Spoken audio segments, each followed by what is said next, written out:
L'actualité à la une ce matin, le président malien demande l'intervention militaire de la CEDEAO au Mali. L'annonce a été faite hier par un diplomate français qui était venu soutenir la médiation burkinabé dans la crise de ce pays. Vous l'entendrez tout à l'heure. Et puis Barack Obama n'a pas changé depuis son accession au pouvoir en 2008, parole de son épouse. Michelle Obama a apporté son soutien hier à son mari à l'ouverture de la Convention démocrate. Bonjour et bienvenue à tous, bienvenue au 13h15 de la télévision du Burkina. Ça y est, le président malien demande l'intervention militaire de la CEDEAO dans son pays.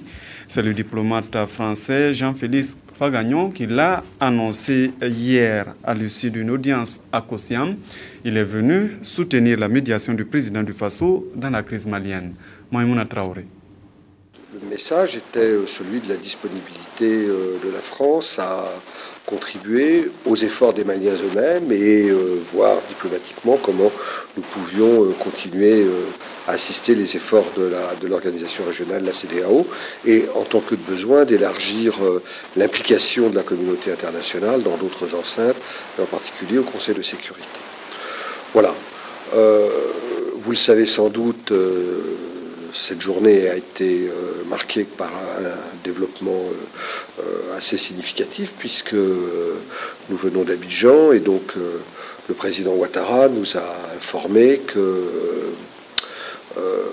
le président Traoré avait formellement adressé une requête à la CEDEAO pour apporter une contribution de nature militaire à la stabilisation du pays et surtout à la reconquête du Nord. Donc il s'agit là d'un développement important dont nous avons examiné avec le président Compaoré les développements possibles. Le président Ouattara, d'abord, en tant que président de la CEDEAO, entend procéder aux consultations prévues par cette organisation sur la base de cette requête. Et voir avec les autres États membres de la CEDEAO ce qu'il convient d'en faire. Blaise Compaoré qui avait aussi reçu une délégation des participants aux assises sur l'éducation. Les échanges ont porté sur la rencontre de Ouagadougou et le prochain sommet de la francophonie prévu au Congo. Maïmouna Traoré.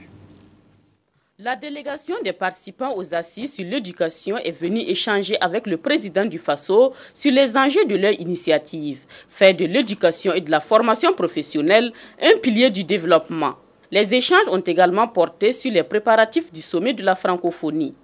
Où des ministres, des experts vont partager leur expérience sur un enjeu. Comment faire en sorte que la formation technique et professionnelle soit en phase avec l'emploi, pour créer justement des emplois durables qui créent de la richesse dans nos pays. Évidemment, on a profité aussi avec Monsieur le Président de la République, qui a toujours été très engagé pour la francophonie.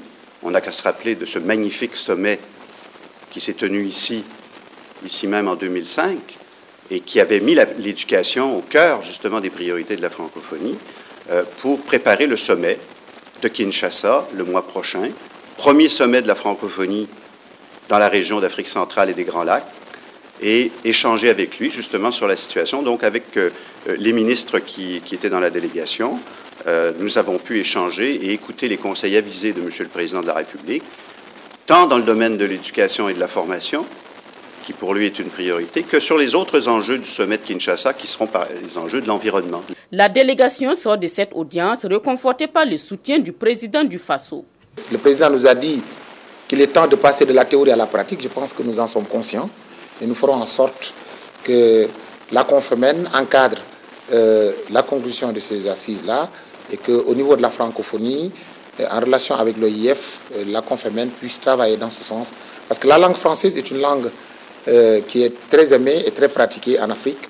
Et apprendre aux élèves, aux enfants et aux étudiants de mieux travailler pour leur pays est un objectif que nous allons atteindre, Inch'Allah, avec l'aide du président de la République et de tous ses pairs. En attendant, le système éducatif burkinabé s'appuie sur le management.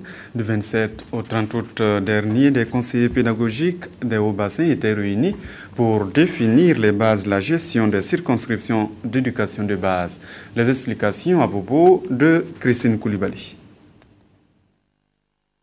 Au nombre de 255, ces encadreurs pédagogiques des Hauts-Bassins étaient 96 durant à l'école du management des ressources humaines dans la gestion des circonscriptions d'éducation de base et des écoles. Un thème fort évocateur pour le ministère de l'Éducation nationale et de l'alphabétisation qui comptabilise le plus gros effectif de la fonction publique. Il y a des richesses que d'hommes. Et nous nous sommes dit que si ceux qui sont chargés, en tout cas de former les hommes à la base, n'ont pas vraiment les informations utiles pour manager, pour en tout cas conseiller, pour communiquer, pour en tout cas motiver, cela va être difficile vraiment que nous puissions atteindre les objectifs que nous nous sommes fixés. Nous avons échangé, nous avons pu ensemble ressortir les difficultés liées à la cohabitation dans les écoles, les comportements qui font que le travail ne marche pas bien, que la motivation ne soit pas à même de les amener au bon résultat. Et au finish, nous sommes parvenus à des résolutions. Ainsi, de la gestion des ressources humaines à la motivation des enseignants en passant par les outils du management, ces encadreurs pédagogiques sont dotés de nouvelles connaissances. Des connaissances qui devraient leur permettre d'affronter l'année scolaire. Le thème nous a permis donc d'avoir des éléments qui nous permettraient de mieux gérer nos écoles et de mieux motiver nos enseignants. D'abord en prenant en compte leurs préoccupations, en les associant également à la gestion des écoles. Si les moyens, on donne les moyens aux écoles de motiver les enseignants en prenant en compte leurs préoccupations, je pense que ça pourrait aller. Plus de moyens logistiques pour les enseignants, c'est l'une des recommandations des participants à cette conférence, 3e du genre. Ils ont également recommandé la perpétuation de ce cadre de formation et d'échange pour une productivité efficiente des écoles. Les bonnes pratiques managériales, c'est ce qui réunit depuis ce matin aussi le commandement militaire. Les hauts cadres de l'état-major échangent sur les nouvelles exigences du commandement avec l'évolution du contexte sociopolitique et économique. Nyarketeda. Confiance, communication et responsabilité, c'est la trilogie qui doit guider dorénavant les actions de commandement au sein des forces armées nationales du Burkina. Les responsables des grands commandements et services sont réunis ici pour échanger sur les problématiques majeures qui structurent l'exercice du commandement dans le contexte international et national du moment. Il s'impose également à ces hauts gradés de l'armée de questionner la science et l'art de l'exercice de commandement afin d'identifier les exigences nouvelles en rapport avec le contexte sociopolitique et économique d'aujourd'hui.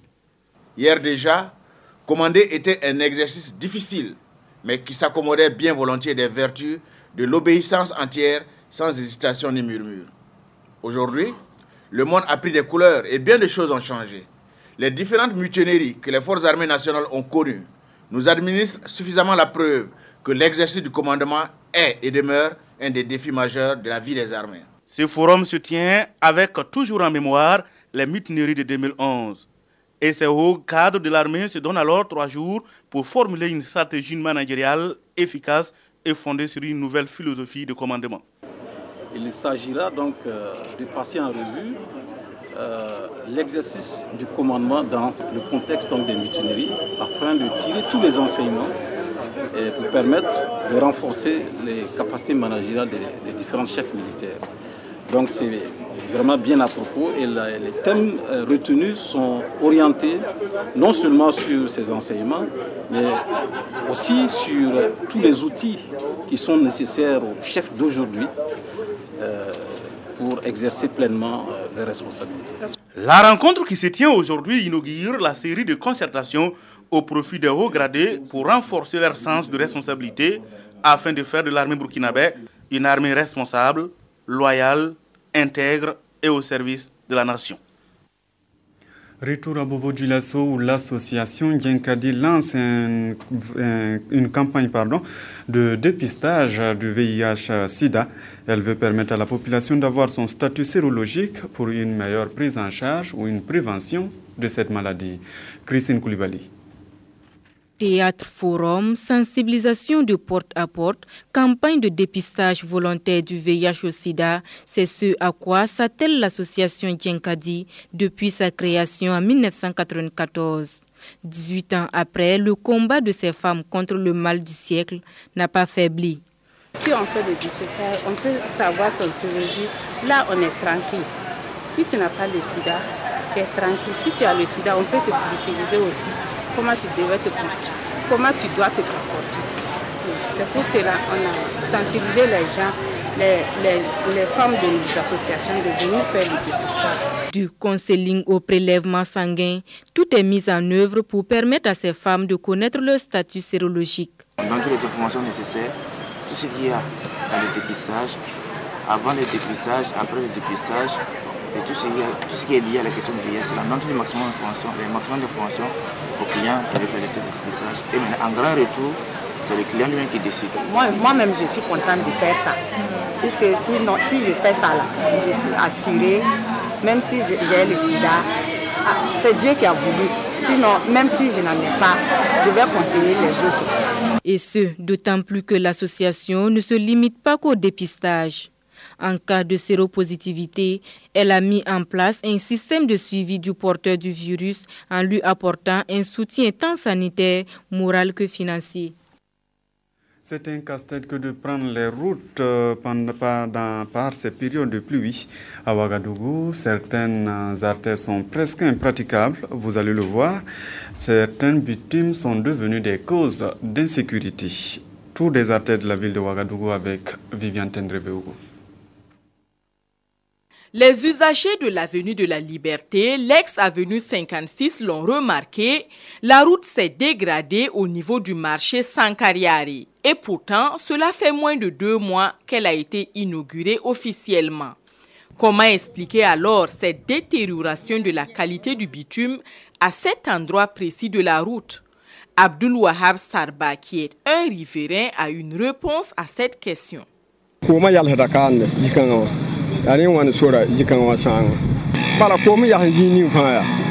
La route s'est gâtée ici parce que l'eau stagne. Ce que vous ne savez pas, c'est qu'il y a de l'eau à moins d'1 mètre quand vous creusez le sol. Contrairement à ce que vous pensez, la fréquentation des poids lourds qui amènent les marchandises n'y est pour rien. J'étais là quand ils construisaient la route. Ils ont souffert, ils ont creusé, ils ont mis plus de gros cailloux ici et beaucoup plus d'efforts. Moi, je pensais que de toute façon, ils ont fait ça là, la route allait durer 100 ans. Non loin de là, sur l'avenue Dim de Lobson, plus d'un usager s'est fait refaire le portrait en tombant dans l'un des nids de poules qui se trouvent sur cette route. Autre artère, même réalité. La circulaire. Parcourir le tronçon qui relie l'échangeur de Ouaga 2000 à celui de l'Est représente pour les usagers un véritable casse-tête tant les nids de poules sont nombreux.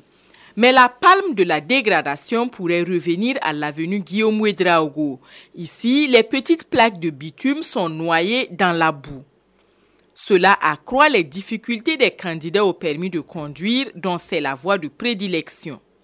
Dans presque tous les cas de dégradation, la mise en place du réseau d'égouts de la ville n'a rien arrangé à la situation, bien au contraire.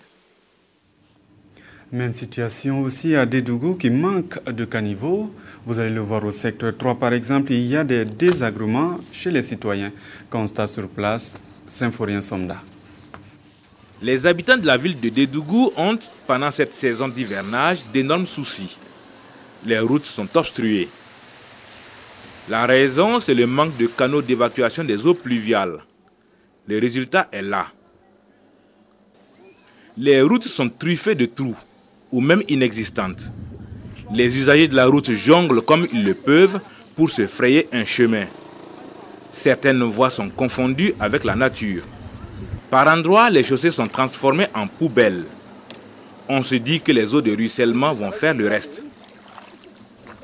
Le secteur 3 est même appelé par ironie Madagascar. Les murs de clôture s'écroulent du fait de l'eau de ruissellement. Certains se demandent comment quitter le domicile pour se rendre en ville. Cette villa est inondée. Plus loin, cette vieille dame avec ses petits-enfants vivent carrément dans une mare. C'est la peur qui habite les citoyens quand la pluie se prépare et se demande à quand la fin. Là, nous sommes sur le site du Festima, le festival des masques de Dédougou. On ne parle plus d'aire de spectacle, mais plutôt d'une mare. Le conseil municipal est donc interpellé pour trouver une issue heureuse à cette situation. Voilà, on parle sport à présent avec les étalons du Burkina. Vous le savez déjà, c'est ce samedi que les étalons du Burkina affrontent les fauves de la Centrafrique. Le sélectionneur national a dévoilé son groupe depuis lundi. Il est revenu hier sur la liste au cours d'une conférence de presse. Jérôme Tendrebego. Pour être au concert des nations africaines de football en 2013, les étalons doivent écarter de leur chemin les fauves centrafricains. Et pour la première manche de la double confrontation, Paul Put a fait appel aux étalons les plus en forme du moment. On a besoin des joueurs qui sont en compétition pour accélérer le match là-bas, pour jouer la vitesse et tout ça. Mais de toute façon, on est là, on regarde et s'il y a des talents qui tapent sur la porte, on était là pour ouvrir la porte. Et on a prouvé ça avant, mais maintenant on a choisi vraiment des joueurs qui sont en compétition. Paul Put devra faire sans Moumouni Dagano blessé, Narcisse Bambara et Aristide Bansé pour raison de papier administratif. Des étalons présents, il y a des habitués de la sélection, mais aussi ceux qui signent leur retour. Tous sont animés du même sentiment, la combativité. Mais moi, je suis heureux d'être abonné. C'est un plaisir. Et moi, je suis venu avec toute la conviction de donner le meilleur de moi-même. Paul Put avait souhaité préparer ses poulains au Cameroun ou à défaut au Ghana voisin. Mais c'est finalement à Ouagadougou que Charles Kabouré et ses camarades vont suivre les dernières mises au point du sélectionneur. Toute chose qui n'entame en rien la détermination. Ça tombe bien qu'on vienne ici se préparer et puis aller avec un avion privé. Et vu du temps de récupération qu'on a joué dimanche, à d'autres qui ont joué samedi, et c'est important. Et on va découvrir le terrain d'ici parce qu'actuellement il pleut dans pratiquement partout en Afrique en ce moment. Et je pense qu'être ici c'est une bonne chose pour nous et pour notre préparation. C'est donc ce jeudi à 7h précises que les étalons quittent Ouagadougou pour Bangui à bord de l'avion présidentiel pour un match capital. Ce journal est terminé. Merci de l'avoir suivi. Bonne suite de programme sur la RTV.